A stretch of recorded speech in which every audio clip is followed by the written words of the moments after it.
बिस्मिल्लाहिर्रहमानिर्रहीम। अस्सलाम वालेकुम। क्यूस्ट न्यूज़ के साथ मैं हूं सना हुसैन। चलते हैं खबरों की जानिब।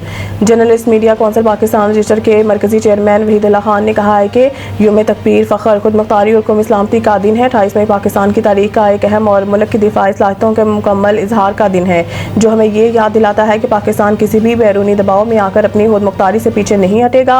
जुल्फ़िकार अली भुट्टो ने कहा था कि हम घास खा लेंगे लेकिन एटम बम जरूर बनाएंगे, और फिर दुनिया ने देखा कि हमने महदूद वसाइल के बावजूद एटमी ताकत हासिल कर ली और 28 मई 1998 को अपने मोहसिन डॉक्टर अब्दुल कदीर खान की निगरानी में सूबा बलूचिस्तान के चागी के मुकाम पर एटमी धमाका करके पाकिस्तान ने खुद को एटमी ताकत रखने वाले ममालिक के सफ में शामिल कर लिया।